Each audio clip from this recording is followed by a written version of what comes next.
comrades, my name is Keir Starmer and I'm here to fuck the foundations. When I became your Prime Minister, not only did I get new hair and glasses provided by a donor who now has full access to 10 Downing Street and my bedroom, we were promised three things. Number one, we would be fully costed and fully funded. We're so fully funded and fully costed, we're essentially just like Katie Price or HS2 or the public sector in Argentina pre-Milei, depending on your sense of humour. In order to make the £22 billion hole in the budget even worse, we have spunked a whole bunch of cash at train drivers and junior doctors. This guarantees two things. Number one, they will vote Labour. Number two, nurses and teachers will be on strike again by the end of the week. We also promised to tread more lightly on people. We're doing this by arresting 11 and 12-year-old white boys in their own homes, even though their mothers are off partying in Ibiza. Katie Hopkins has always been a bold voice, unafraid to share her opinions, and her recent scathing critique of Keir Starmer's leadership of the Labour Party is no exception. Her latest remarks have ignited a firestorm of outrage across social media and news platforms, particularly in light of a federal petition challenging Starmer's policies, which has already garnered over 3 million signatures. Hopkins daringly questions whether Starmer truly listens to those who need help the most, provoking a powerful emotional response, regardless of whether you agree with her or not. Her words raise significant and troubling questions that resonate with an ever-growing number of people in the UK, compelling Starmer to confront their discontent head-on. Her audacious stance not only shocks but also sparks fervent debate, underscoring the rising disillusionment with the current political leadership. Welcome to conference. My name is Chancellor Rachel Reeves. Ceramic bobhead, hair by Lego, dress by Lord Ali, fresh from Keir Starmer's shitter, and heating provided by the taxpayer. My speechwriter says this speech is about being together. He says to smile, say our and we and collective endeavour. Together, collective endeavour, our, we. You may know I am the first female ever to be in politics and to be Chancellor ever in 800. At the heart of this scandal are Starmer's explosive allegations that he is attempting to ban Nigel Farage and Lee Anderson from platforms like GB News. While some view them as divisive figures, Katie Hopkins passionately contends that they embody the essential voice of the opposition that refuses to be silenced. She isn't merely criticizing, she's issuing a challenge. In her view, if Starmer attempts to stifle them, he will only reveal his own weakness and inability to tackle tough questions, further fueling the growing public skepticism surrounding his leadership. For Hopkins, this isn't just a political maneuver, it's a genuine fight for freedom of speech. She believes that true leadership is not about suppressing dissent but about courageously facing it head-on. It's a matter of principle, and she is ready to battle to ensure that every voice is heard, even if it stirs up controversy.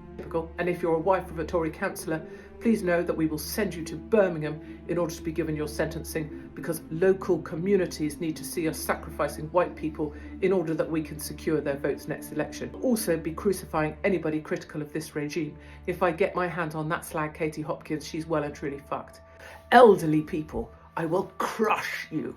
I will take your bus passes, I will take your heat, and I will take the joy from your life, and you will die early, because the way we can ease the burden on the NHS is by crushing people who don't typically vote for us. And the worst is yet to come. This is Starmageddon.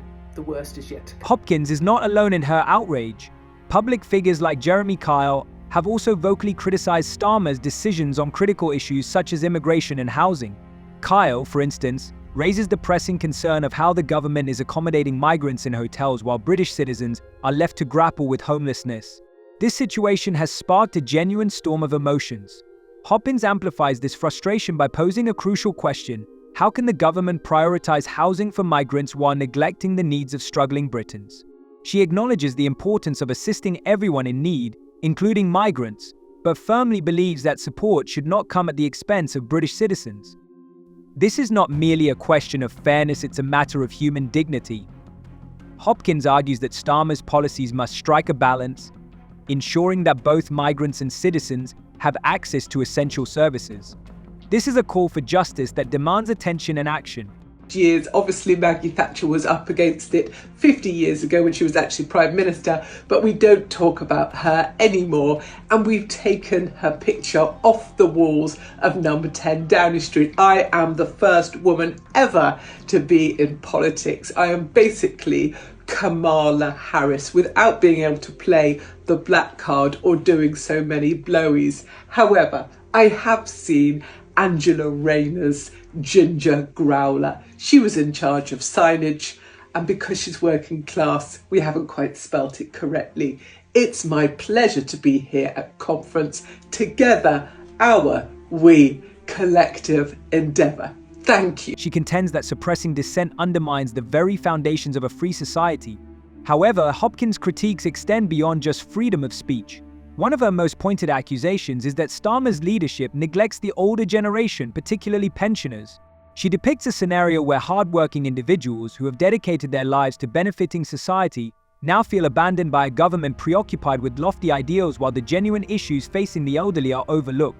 Hopkins shares poignant stories of retirees grappling with soaring energy bills, inadequate healthcare, and insufficient social services, positioning herself as a staunch advocate for this overlooked demographic.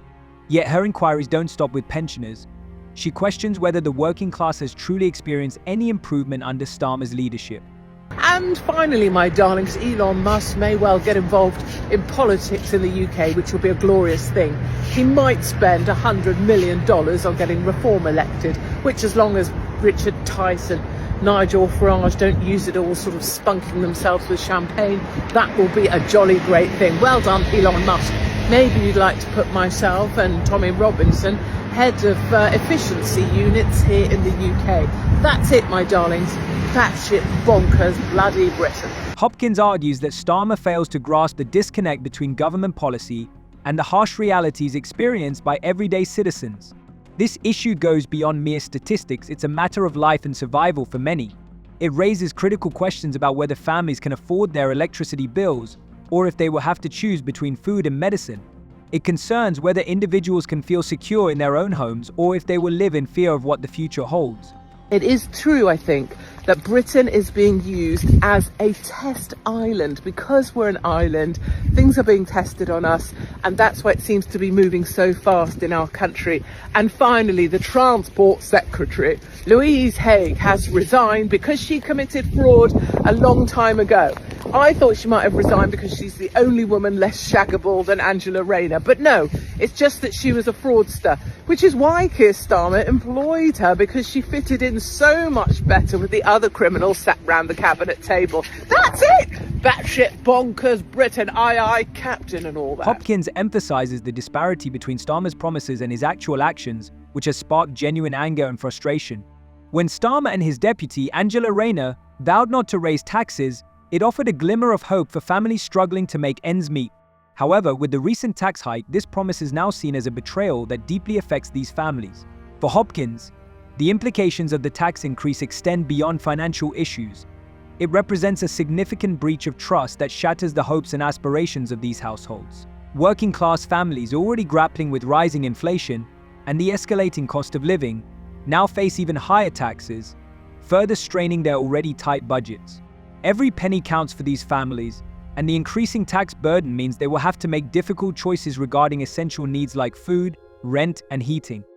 Breaking news here in batshit bonkers Britain, where Iron Chancellor Rachel Reeves and unflinching Keir Starmer, I will make unpopular decisions, may have to do a U-turn over their plans to freeze millions of British pensioners to death this winter by stealing their winter fuel allowance. It could well be that Iron Chancellor ends up looking a bit like rusty Rachel. Unflinching Keir Starmer has to flinch, but he will still be massively unpopular. Do remember, only 1 in 5 British people actually voted for Lego Man Starmer in the first place. In other news, on Tuesday, Keir Starmer opens up the prisons and releases actual prisoners in order that Julie Sweeney, aged 53, can have a prison bed for the crime of posting something on Facebook. A third of domestic abuse survivors are not aware that their abusers will now be released, but I'm sure they'll... It is becoming increasingly clear that the credibility of Starmer's leadership is swiftly diminishing. A pressing question on everyone's mind is whether he can truly navigate this critical situation. Opinion polls and social media discussions reveal that many voters are frustrated by his inability to tackle essential issues. Some even go so far as to label him one of the least effective leaders in recent history. In conclusion, Hopkins powerfully underscores that British citizens, particularly working-class pensioners, feel more vulnerable than ever under Starmer's leadership. Their hopes and aspirations for a better future are fading, and they are demanding to be heard. What are your thoughts on this video? Share your opinions in the comments and see you next time.